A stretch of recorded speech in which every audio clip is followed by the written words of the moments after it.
In this lesson, we are going to do a few more examples of computing Taylor series. So given that sine and cosine have power series representations, in the first exercise, we will find Taylor series for sine of x and cosine of x centered at x equals 0. In other words, we'll find their Maclaurin series. And then for practice, in the second exercise, what we will do is revisit sine of x, but this time we will write down a Taylor series centered at x equals pi. Along the way, we will compute the radius of convergence, and then I will also show you some visualizations.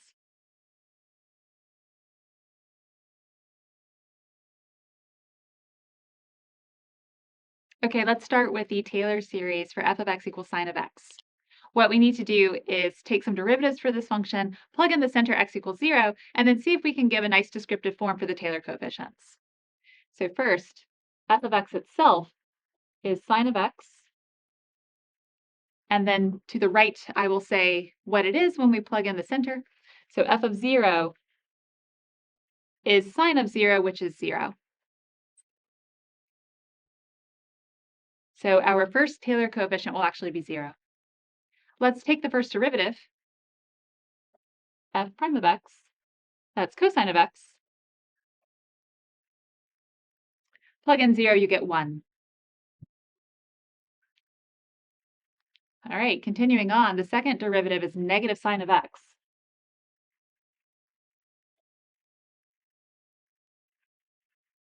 Again, if we plug 0 into the sine function, we get 0. So the second derivative of f evaluated at 0 is also 0. Take the third derivative. You might see what's happening here, but let's go a few more lines before we summarize. We take the third derivative of f. The derivative of negative sine of x is negative cosine of x.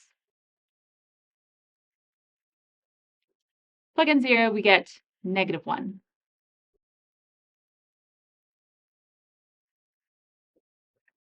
Okay, I think one more will be conclusive. So what's the fourth derivative of this function? It's the derivative of negative cosine of x. That's negative sine of x. So we're actually back at the first line. So the fourth derivative of this function is plain old sine of x, which we've already seen before. And so we know that the fourth derivative of our function evaluated at 0 is 0. This is cyclic. If I kept going now, the next line would mirror this one and this one and this one. So we've arrived back where we started.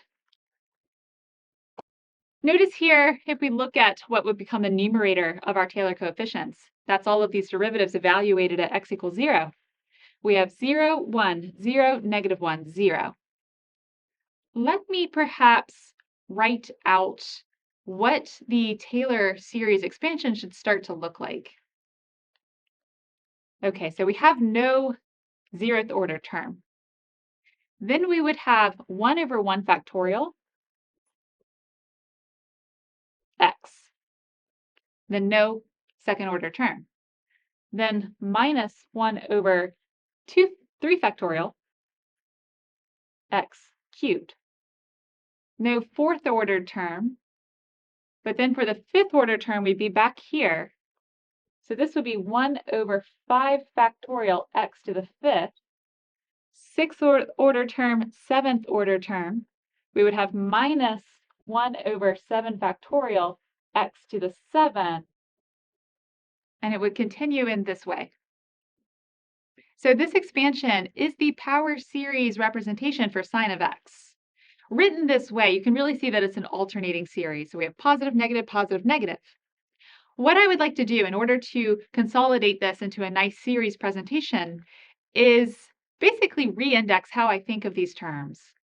Each of these came out of the first, third, fifth, and then I had to skip even indices. Let's kind of throw that away now.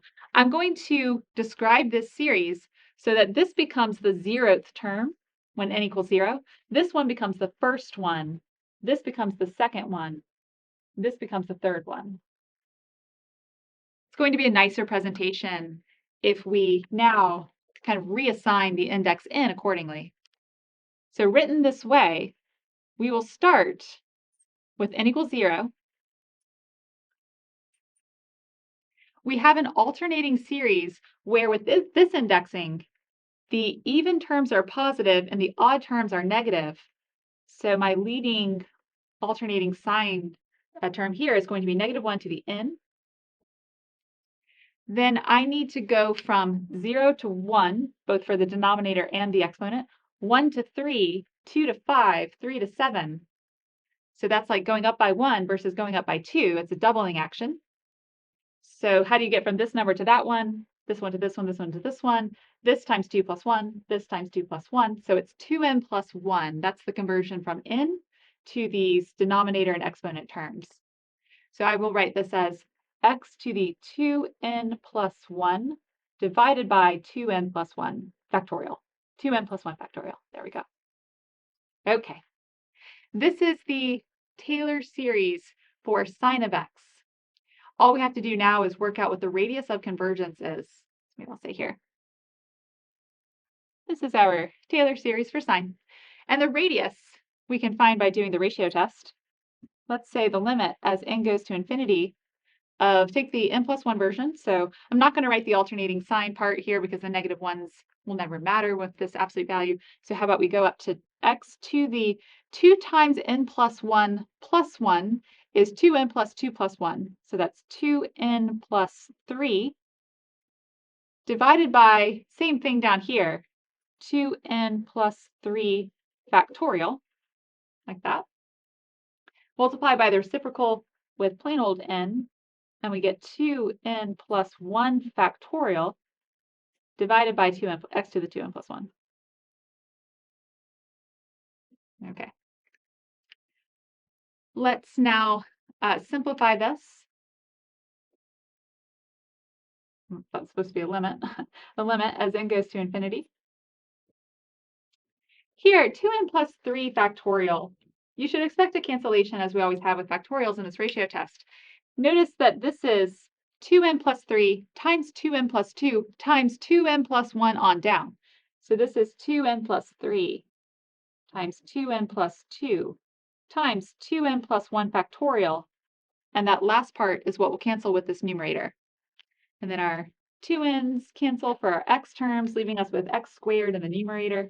So we have x squared divided by these leading two terms from this denominator factorial expression. So 2n plus 3 times 2n plus 2. Everything here is positive, but I've still enclosed it inside of absolute values. As n goes to infinity, x squared for any chosen real number x is a fixed number. So you can pick x to be anything, plug it into this numerator, then let the denominator go to infinity. This goes to 0. That's less than 1 for all choices of x. So the radius of convergence for this Taylor series representation of sine of x is infinite. In other words, this is valid from negative infinity to infinity. Okay, what I'm going to do is step aside for a second so you can copy this down, and then we will come back and talk about whether or not we want to do all this again for cosine of x.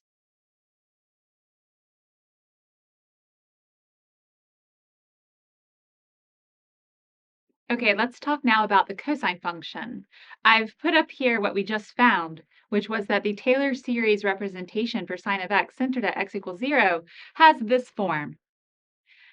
How do we do the Taylor series for cosine of x centered at 0? Well, one thing you could do is basically repeat the process that we just did using cosine instead of sine. And you can do that, and maybe that's an exercise that you do on your own. But I think the wiser thing to do here is to recognize that cosine is the derivative of sine. And what we know about power series, like this one, is that we can differentiate them to get to new power series representations. And when we do that, we keep the same radius of convergence.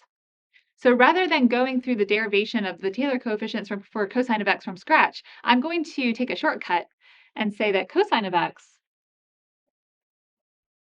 is the derivative of sine of x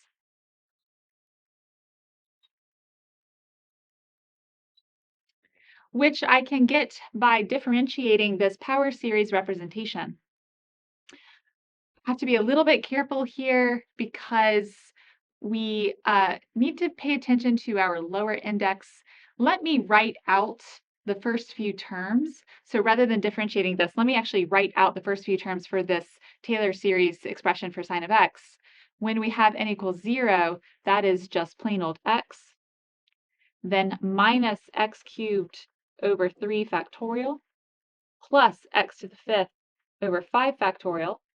minus x to the 7th. I think at this point, we're going to be fine. Okay, so what we're looking at are the first 4 terms in the Taylor series for sine of x, but we need to differentiate this. So let me just say prime like that so we don't forget what we're actually doing. The reason why I'm being careful here is that often when you differentiate a power series, the first term goes away because it's a leading constant.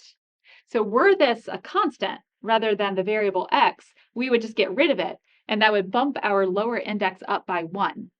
However, that's not what's happening here. Instead, when I differentiate this first term, it's not going to go away. So we are not going to see the lower index get bumped up by 1. We'll still have a series that starts at n equals 0. Okay, so when in doubt, write it out. That's why we wrote this out. Now let's go through and term by term differentiate. The leading term doesn't go away. Instead, the derivative of x is 1 minus, I'm going to write all these derivatives, but you'll see what happens. It's kind of a neat little thing. The 3 comes down. We get 3x squared divided by 3 factorial plus 5x to the 4th divided by 5 factorial minus 7x to the 6th divided by 7 factorial, etc. Still an alternating series, however, we've switched from odd powers to even powers. And then notice that 3 over 3 factorial is 3 over 3 times 2 times 1. The 3's will cancel, leaving us with 2 times 1. Similarly, 5 over 5 factorial will leave us with 1 over 4 times 3 times 2 times 1. So each of these is going to reduce so that we're looking at x squared over 2 factorial plus x to the 4th over 4 factorial minus x to the 6th over 6 factorial, etc. Now we are ready to put this together into one series expression. So the Taylor series for cosine of x, centered at x equals 0, the Maclaurin series if you like, is the sum adding from n equals 0 to infinity. I didn't lose any terms here. I still want to index the same way I did with the sine series. So this is the 0th, 1th, 1st, 2nd, 3rd term. Notice that we have the same sign powers, like positive, negative, so we'll do -1 to the n. But instead of x to the 2n plus 1, it's going to be x to the 2n, and then divided by 2n factorial. So that is the Taylor series for cosine of x centered at x equals 0. Because we got to this by differentiating a known power series with a known radius, we don't have to work out what the radius is from scratch. Again, the radius is infinite, so this convergence happens for the whole number line. In a moment, I will step away and let you look at a visualization for each of these functions. Before I do that, just want to make one more remark, and that is that both of these functions have a type of symmetry. Sine of x is odd symmetric. That means that if I take any input negative and call it negative x and plug it into f of x equals sine of x, f of negative x is the same thing as negative f of x. So that's odd symmetry. That corresponds to symmetry about the origin. Notice that in the Taylor series expression that we've written down for sine of x, all of the powers on x are odd. That reflects this odd symmetry. Monomial expressions that look like x cubed, x to the 5th, those have odd symmetry. So what we're saying is sine is a combination of odd symmetric terms. On the other hand, cosine is even symmetric. So for the function g of x equals cosine of x, g of negative x is the same thing as g of x. So g of -1 is the same thing as g of 1. And you can see that also in this Taylor series expansion down here, because all of the exponents on the x term are even. And whether it's x to the 0, x squared, x to the 4th, x to the 6th, those are all even symmetric monomials. So the odd and even symmetry of these trig functions is reflected in their Taylor series. Okay, I'm going to just step away and you'll see an illustration of first sine together with the first few Taylor polynomials, so the partial sums for its Taylor series. You will notice that each of the Taylor polynomials is odd symmetric, and also that they quickly approximate sine of x near the origin, but don't do as good of a job the farther away you go from the origin. Convergence happens for all x and r, but the farther a given x value is away from the origin, the more and more terms that you would need in order to really see the convergence happening. We have the same type of behavior happening for cosine of x. So when you look at the illustration for the cosine function, again, you'll notice that every Taylor polynomial that you see is even symmetric. They look like cosine x quickly around x equals 0, but as you move away from x equals 0, you don't see the convergence as quickly. So the farther you are from 0, the more of these terms you would need to take.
Okay, let's wrap up this lesson by computing another Taylor series. This one for the function h of x equals sine of x, centered at, I originally said pi, and then I decided it would be more interesting to center it at pi over 2. Same steps as before, it's just our center is different. So the first coefficient is going to come from understanding what h of x does at the center. So first let me just write h of x is sine of x. And then plug in pi over 2, and we get h of pi over 2 is 1. Start taking derivatives. We'll see the same kind of cyclic behavior that we had before. So the first derivative is cosine of x. Now if I plug in pi over 2, we get 0. The second derivative is negative sine of x. Plug in pi over 2, and we get negative 1. And then the third derivative is negative cosine of x, giving us the third numerator for our coefficients at 0 again. Then when we hit our fourth derivative, we've cycled back around to sine of x.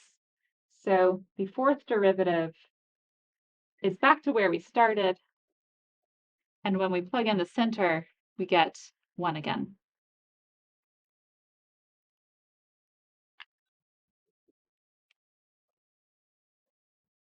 Okay.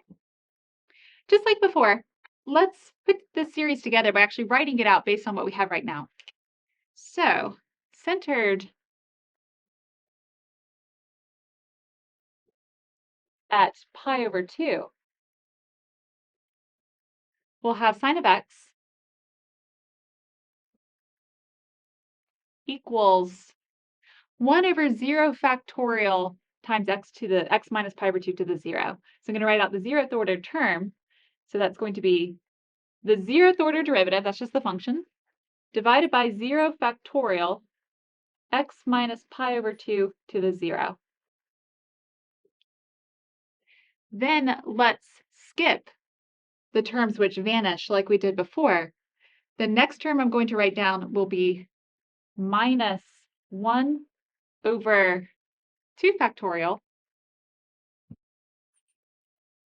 So with the second derivative, we would have a denominator of 2 factorial times x minus pi over 2 squared. Let me go down to the next line. Next, we would have 1 over 4 factorial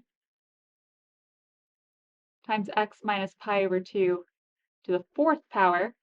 And then just for good measure, the next one would look like 1 over 6 factorial.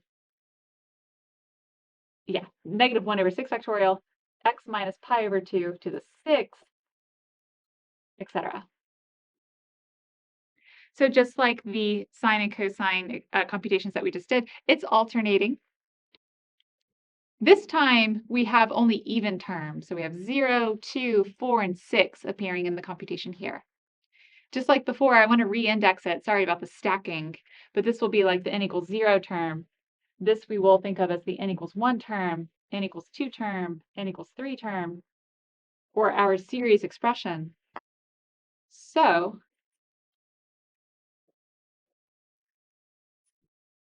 centered at pi over 2, the Taylor series for sine of x is going to look like 1 over 2n factorial, actually it's alternating, sorry, negative 1, write that down, over 2n factorial. Okay, let's see. The even ones are positive, the odd ones are negative. Okay, so, sorry, let me step aside for a second. So trying to write down this leading 1 over factorial expression, they were alternating, positive, negative, positive, negative. With n equals even numbers, we have positive, n equals an odd number, we have negative, so that's where I got the negative 1 to the n. And then notice that this denominator, what type of factorial is it? It's double the new indexing, so 2n factorial. And then x minus the center, so x minus pi over 2, to the, once again, it's 2n, like that. Just like before, the radius is going to be infinite. So this convergence happens across the whole real number line. So this is an example of finding a Taylor series for an infinitely differentiable function, which is centered not at the origin. So I just wanted to work through one of these. And I will step aside once more and let you see a visualization for what this looks like.